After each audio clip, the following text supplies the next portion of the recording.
Hola a todos, mi nombre es Juan Esteban Sendales y hoy estamos aquí para exponer un tema bastante interesante, el cual se llama Style Transfer. Este tema consiste en el uso de redes neuronales convolucionales para sacar características tanto de estilo como de composición de la imagen como tal, de contenido, y poder hacer una fusión entre el estilo de una imagen y el contenido de otra. Podemos ver aquí que pues implementamos este concepto en Streamlit, utilizando pues el estilo y el contenido de esta imagen, el estilo de esta otra, y al final pues este es el resultado. Como se puede observar, la esencia de esta imagen sigue siendo esta de acá, pero se ilustra y se presenta con un estilo similar al de esta imagen. ¿Esto cómo se puede lograr? Es algo que vamos a ver durante todo el video. Así que comencemos.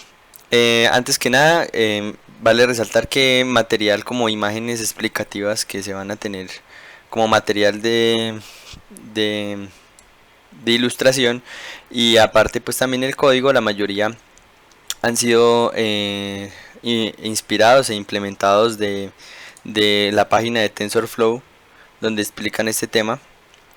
Y algunas ilustraciones se sacaron del curso de Deep Learning AI sobre Convolutional Neural Networks, que tiene un apartado sobre este mismo tema. Entonces todos los créditos de estas imágenes e ilustraciones, tanto el código, que no es exactamente igual a este, pero se basa en su gran parte al que se presenta en esta página, pues quedan en la descripción. Sin decir más, entonces comencemos con el tema. Antes que nada, un poquito de teoría rápida.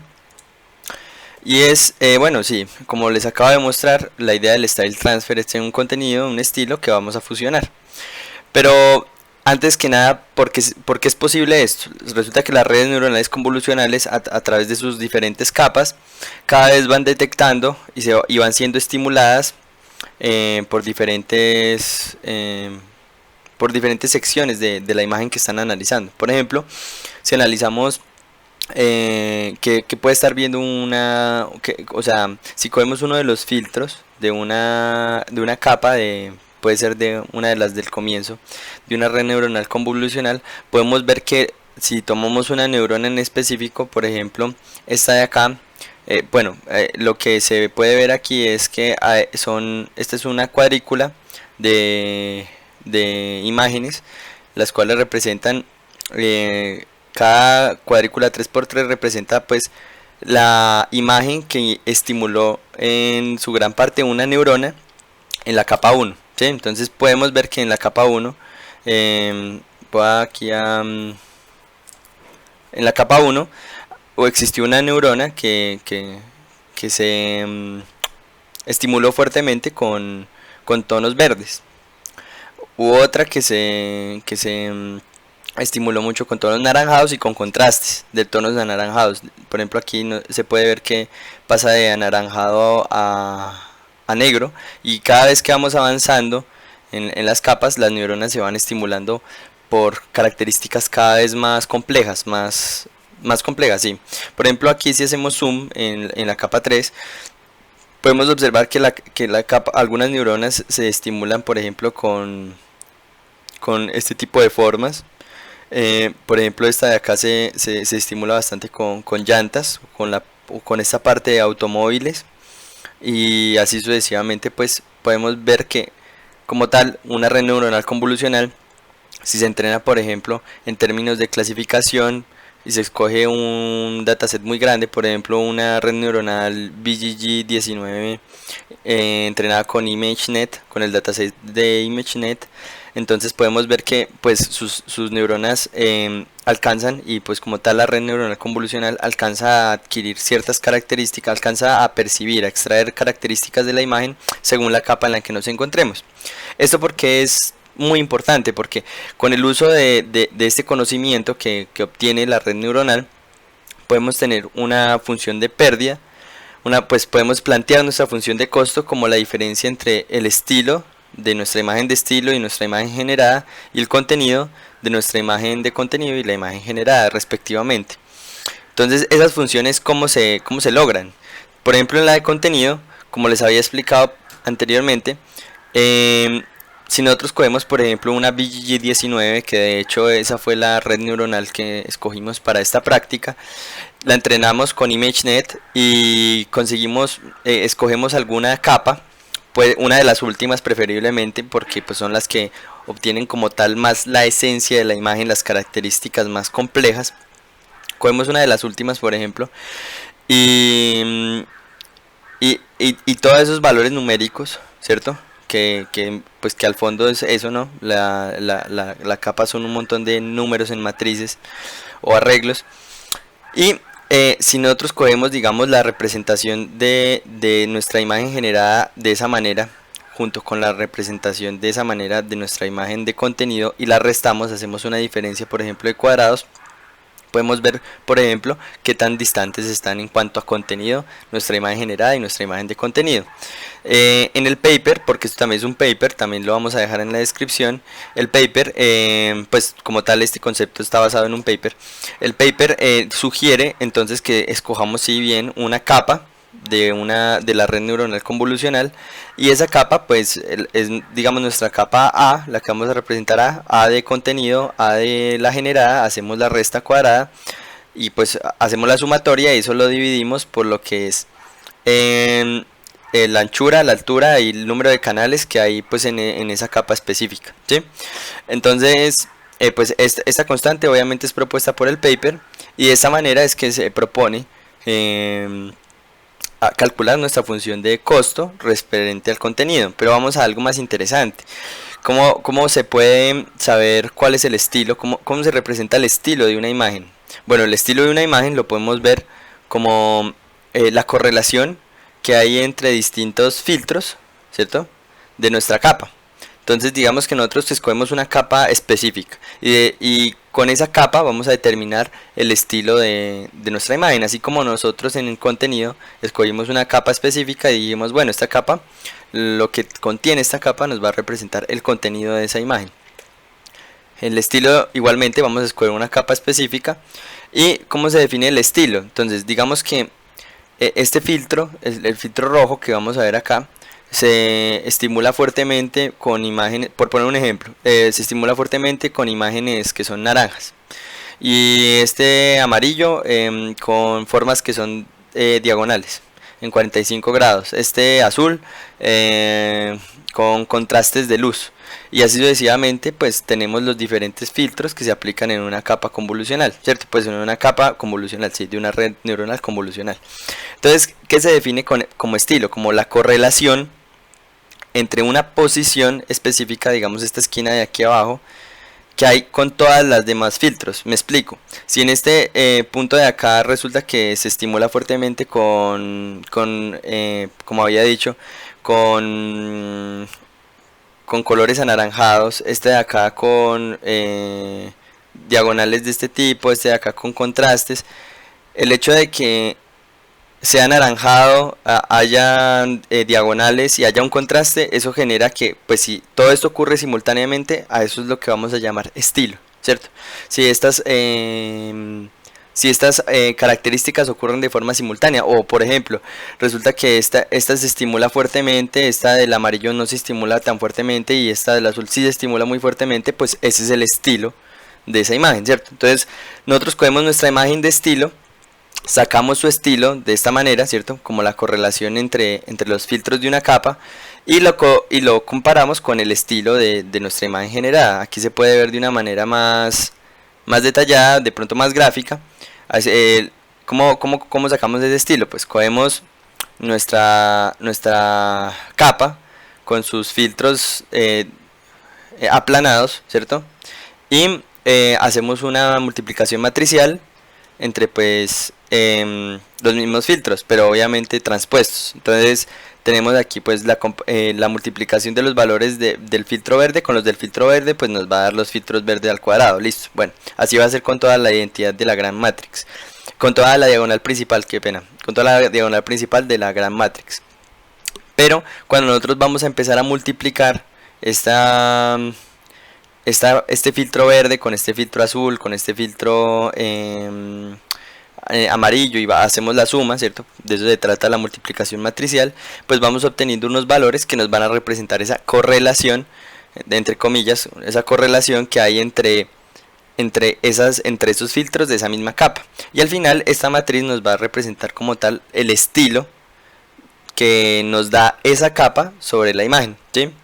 Recuerden que al comienzo, pues para hacer esto escogimos una capa específica, pero el paper nos dice que en cuanto a estilo es mejor escoger varias capas, distintas capas.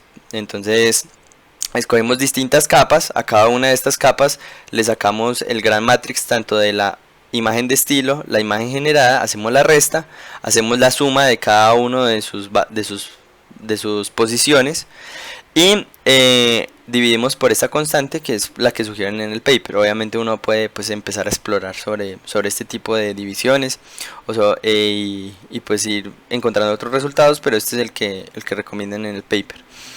De esa manera entonces tendríamos ya nuestra función de estilo. ¿Qué falta? Bueno, y a cada una de esas capas podemos darle un peso, ¿no? Entonces digamos que escogí 5 capas para el estilo. Entonces a la primera le vamos a dar un peso de 0.3, a la segunda de 0.2 y a las demás repartirles equitativamente lo restante para que sume 1. Podríamos hacerlo de esa manera o darles un peso equitativo, a lo cual pues este parámetro no tendría pues mucha relevancia. Pero de todos modos se puede hacer como forma de tunear este hiperparámetro. Si uno quiere pues como trabajar con eso también se puede. Entonces ya teniendo pues que nuestro estilo general, ¿cierto? Miren que la notación de el estilo en la capa L es de esta manera y nuestra función de costo pues de pérdida de estilo general es en verdad la sumatoria de todas estas funciones de estilo en cada una de las capas multiplicadas por su peso. Ya teniendo el estilo y teniendo, recordemos nuestra función de contenido, que es netamente solamente escoger una capa que represente como tal el contenido, ya podríamos tener nuestra función de estilo, nuestra función de costo que vamos a utilizar pues en nuestra red neuronal y que pues obviamente nos va a servir para ir mejorando, para ir aplicándole algún método de optimización, gradiente, Adam, lo que sea, para ir mejorando nuestro modelo. Ahora algo muy curioso es que la BGG no la vamos a entrenar, sino que vamos a utilizar una BGG 19 preentrenada para hacer para sacar estos valores de estilo y de contenido. Vamos a sacar los de las distintas capas que escojamos de la BGG 19 y utilizando esos valores vamos a poder hacer pues como todo este trabajo. Entonces, ¿qué es lo que estamos mejorando? ¿Qué es lo que estamos entrenando? Si no vamos a mover los pesos de la BGG.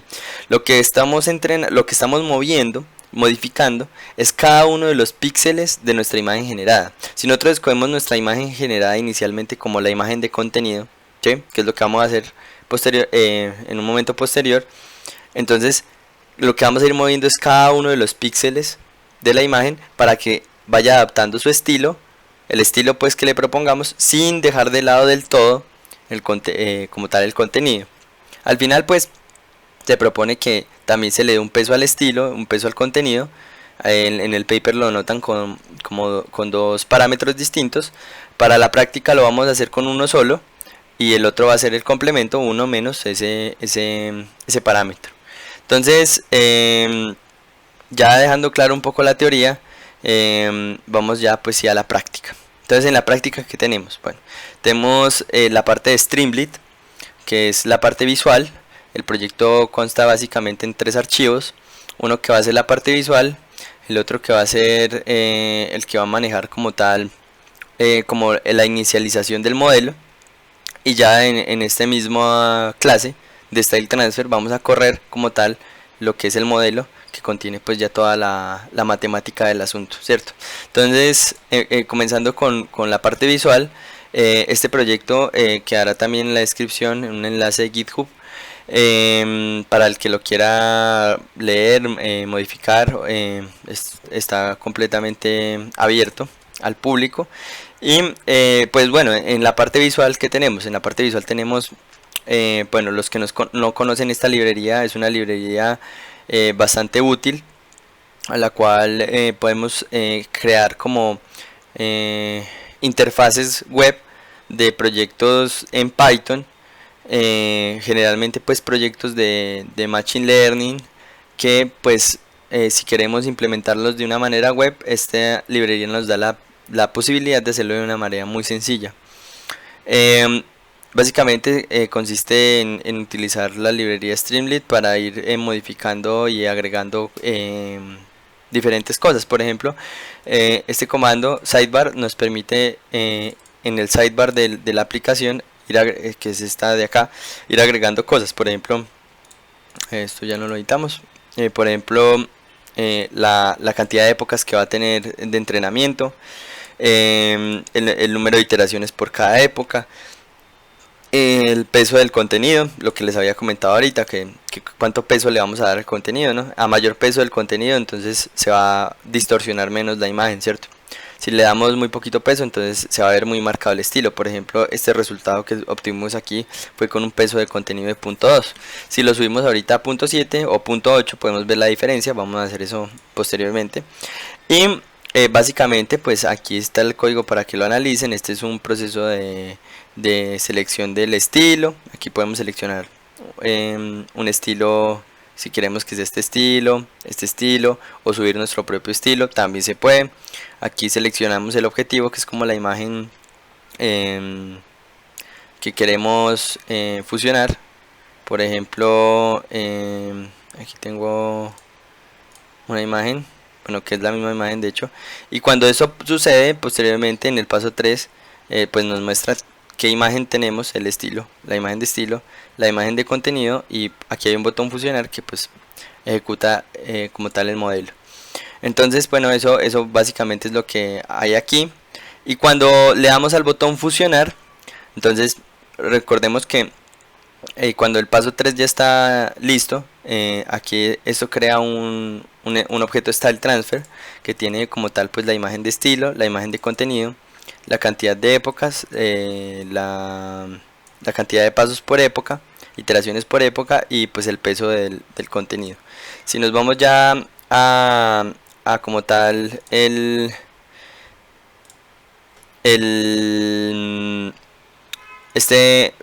clase style transfer, lo que tenemos es básicamente unas funciones.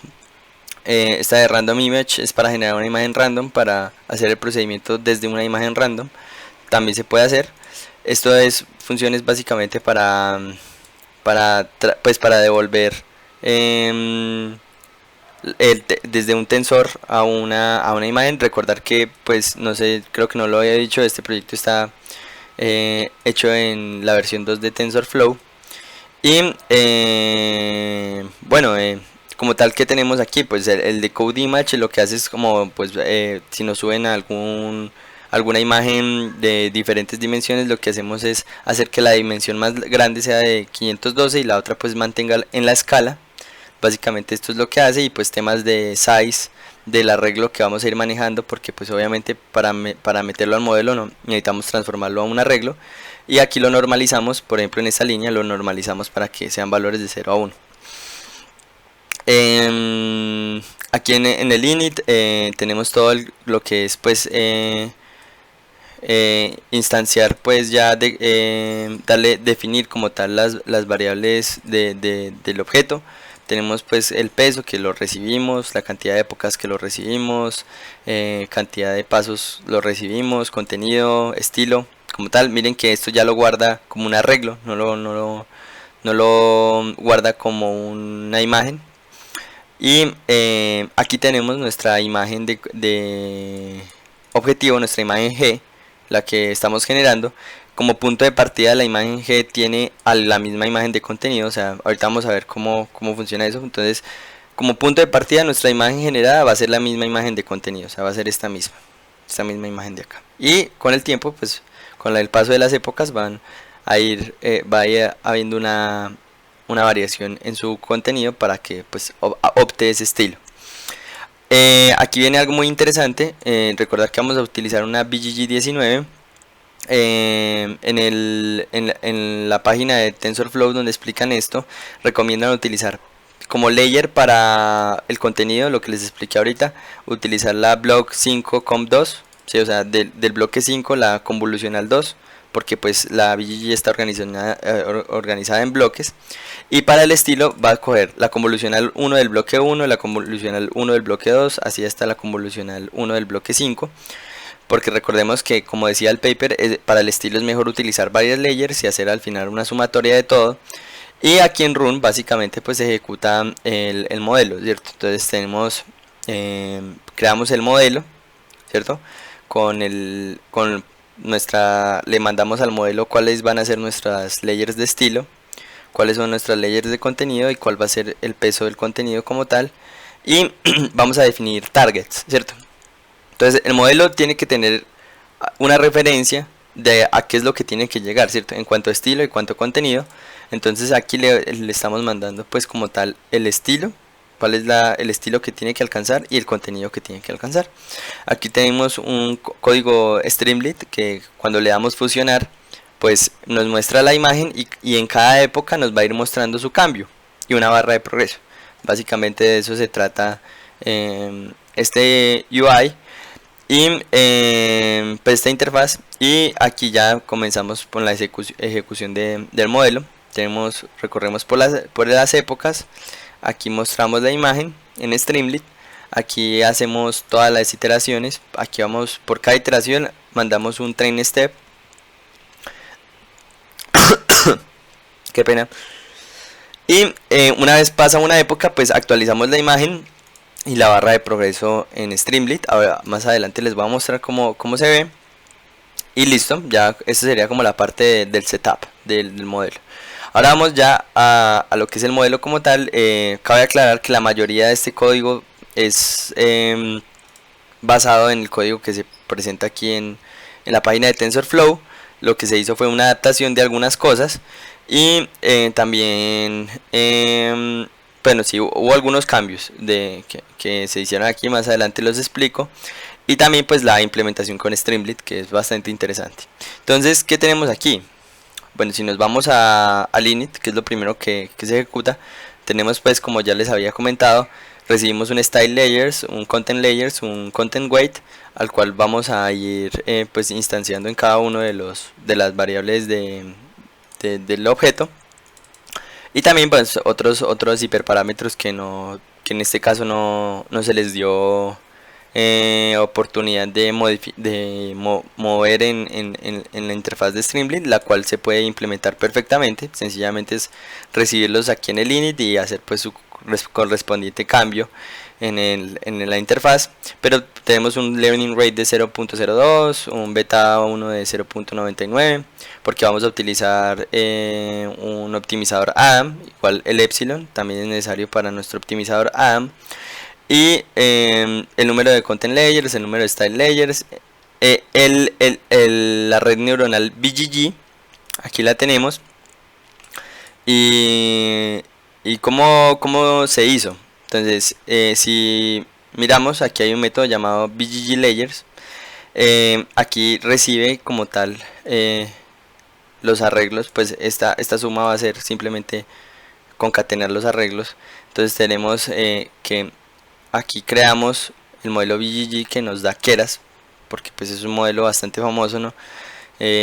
Lo podemos incluir. Decimos que no nos incluya como tal el final, ¿cierto?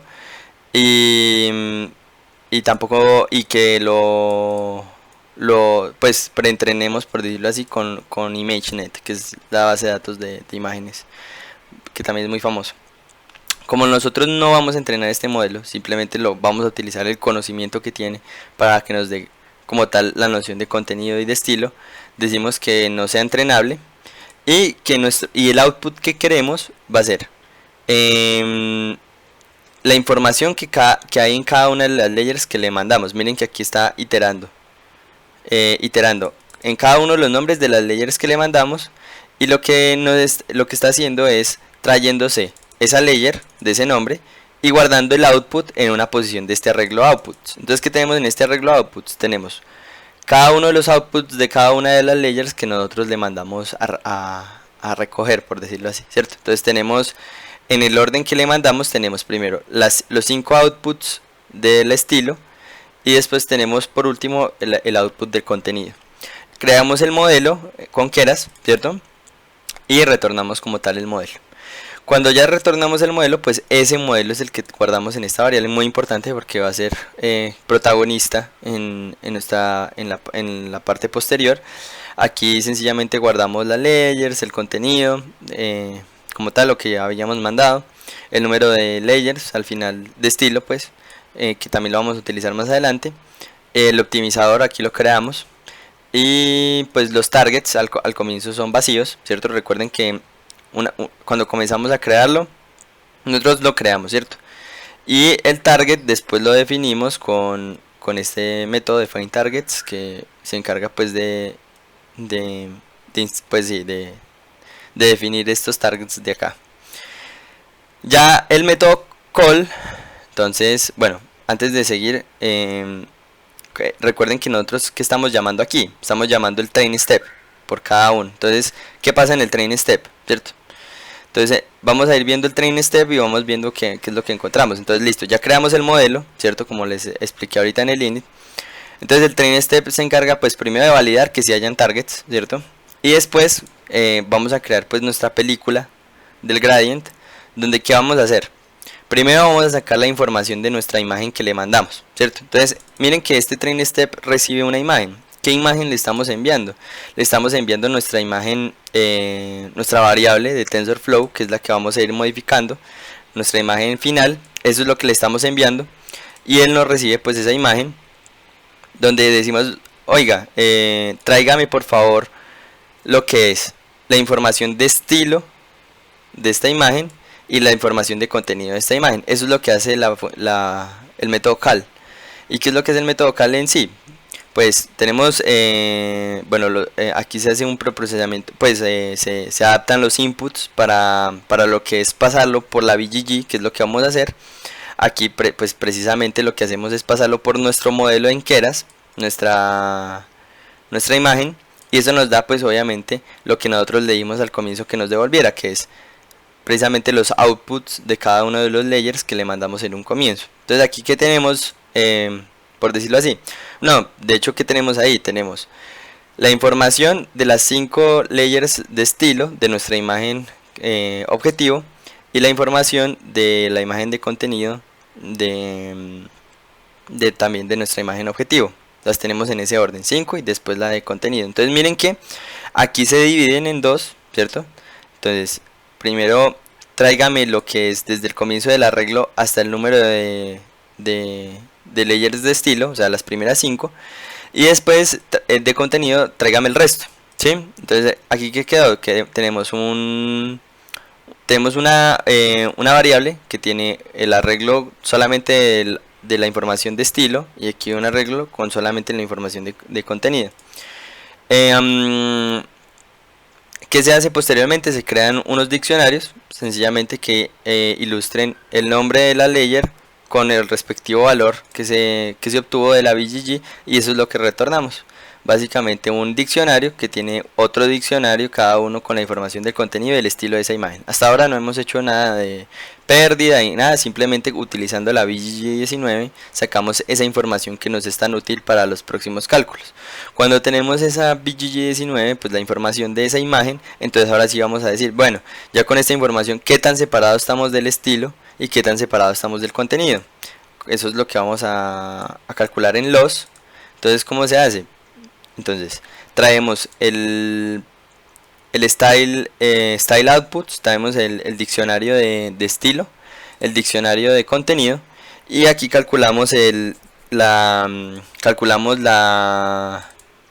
fórmula que vimos en la presentación de la diferencia de estilo. Básicamente lo que se hace aquí es iterar por cada una de las layers de estilo, ¿sí? Iterar por cada una de las layers de estilo, sacarle la gran matrix a cada una de las layers, hacer la resta, multiplicarla por el cuadrado, hacer la división por 4 veces, bueno, las dimensiones, lo que vimos, la fórmula que vimos, y al final sumar todo eso para que nos dé como tal el style loss. Y Después se multiplica el style loss por 1 menos el peso del contenido, ¿cierto? Si el peso del contenido es 0.2, el peso del estilo es 0.8, ¿cierto? Aquí igualmente en el content loss hacemos lo mismo, la fórmula, aquí calculamos, bueno, aquí se hace un for por cada uno de los nombres de las layers que escogimos para nuestro contenido. Aquí pues obviamente solo una, pero bueno, el for se va a ejecutar simplemente una vez. Aquí se va a hacer la resta, la división y la suma del total, y aquí se multiplica por el peso. Y al final nuestro loss total es simplemente la suma de los dos loss, tanto del contenido como del estilo, y retornamos nuestro loss, ¿cierto? Ya haces acá pues el tape gradient de loss y de lo que vamos a modificar, que como bien les dije, ¿qué es lo que vamos a modificar aquí? No vamos a modificar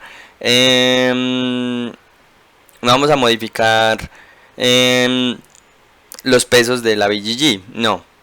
Recuerden que nosotros esta imagen estilizada la definimos como una variable de TensorFlow.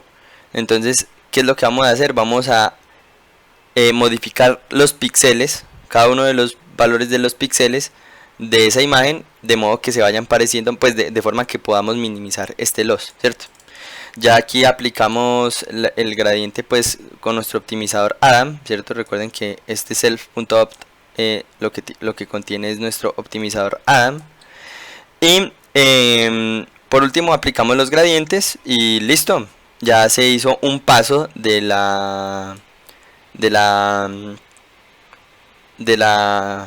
entrenamiento.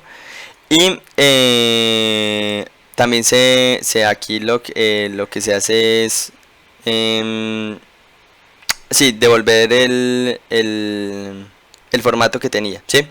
Aquí de esa manera pues vamos a iterar varias veces. Recuerden que este train step lo estamos llamando una vez, lo estamos llamando en cada una de las iteraciones de este for, y de esa manera pues se va mejorando. Si ustedes caen en cuenta, hablar aquí de épocas y hablar aquí de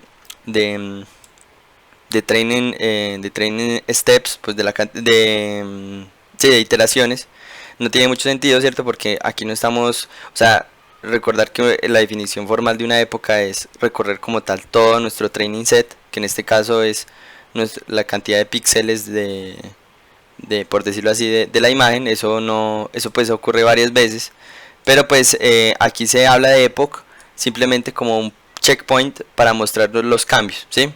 Daría lo mismo que poner esto a entrenar la multiplicación de las epochs por la cantidad de número de iteraciones. Sería exactamente lo mismo, pero por cuestión de hacerlo más chévere, pues la parte visual, pues se manejó el epoch como un checkpoint para manejar pues como lo que es el cambio.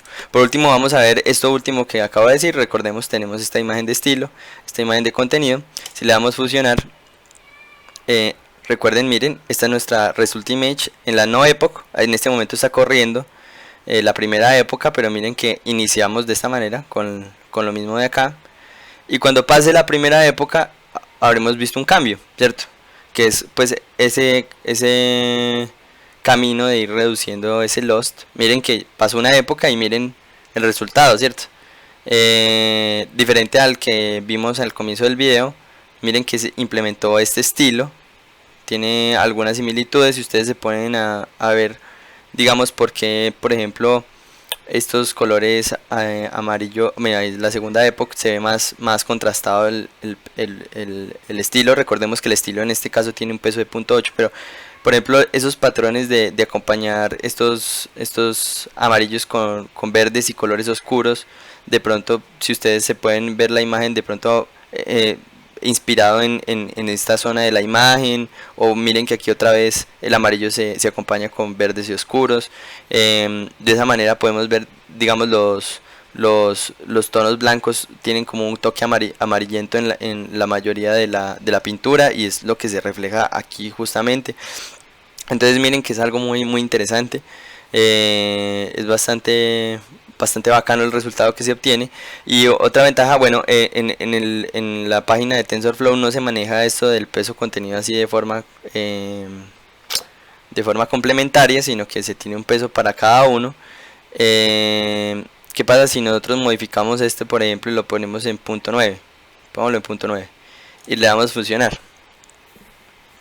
Entonces, bueno, otra de las bondades de Streamlit, bastante bacana esta interfaz donde se pueden mover pues como todos estos hiperparámetros, se pueden agregar muchos más y se pueden hacer muchísimas más cosas con esta librería. Los invito pues que también que si les gustó como tal el resultado de esta interfaz, bastante sencilla de hacer, pues lo revisen. Miren que si el peso del contenido es bastante alto, miren que ya el cambio del estilo es mucho más sutil. Sí, sí se puede ver el estilo, pero no es tan marcado como lo que vimos hace unos minutos. Se puede observar que pues y también los cambios entre épocas son muy disminuidos, porque si bien nosotros partimos de la imagen de contenido y el peso de la pérdida se está dando en su mayor parte del contenido, pues estamos iniciando de antemano con una buena diferencia, por decirlo así, porque este es el peso que más importa, ¿cierto? El contenido. Entonces miren que sí se mantiene como más la forma de la imagen original, no se distorsiona tanto y de todos modos se le aplica de una manera sutil el, el estilo. Bueno, pues hasta aquí todo, muchas gracias. Eh, Se dejarán todos los links correspondientes en la descripción y pues los invito a que revisen los demás videos. Este proyecto también se puede subir posteriormente a algún servicio de AWS para que pues funcione y las demás personas lo puedan ver. Tenemos un video de cómo se hace eso con otro proyecto en Streamlit para que vayan y lo miren. Y no, muchas gracias.